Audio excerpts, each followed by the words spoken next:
继续关心印度清在发生伫山区重大车祸，即马伫印度所控制的克什米尔地区，伫拜四昨昏的时，就发生一架载满朝圣者民众的巴士，要去一座印度庙寺朝拜过程半途中发生车祸，全要并落山骹，造成上无已经知影有22个人死亡，几60人受伤。印度的总理有表示哀悼，嘛已经发放慰问金。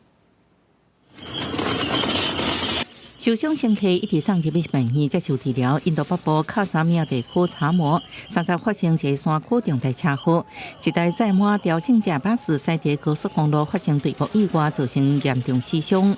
वहाँ पे जब रेस्क्यू करने लगे तो अनफॉर्चुनेटली वहाँ पर जो है 22 लोग जो हैं वो डेथ थे, जिनको इमीडिएटली वहाँ पे शिफ्ट किया। उसके अलावा इंजर्ड थे उनको वहाँ पर इमीडिएटली शिफ्ट किया गया, जो कि आपको पता है कि जीएमसी में रखा गया है।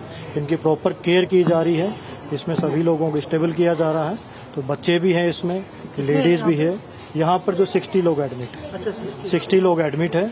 当地官员表示，这台巴士为哈里亚纳邦北部出发，原本打算去查谟印度到庙寺朝圣，所发生意外落入山谷，救援行动依然在进行。这种交通事故在印度常常看到，平均每年差不多15万人因为公路意外死亡，受伤人数佫超过40万。尤其即马多是印度雨季，落雨路过较会发生事故。印度总理莫迪伫社群媒体发文致哀，各发死亡家属每人20万卢比，受伤5万卢比的慰问金。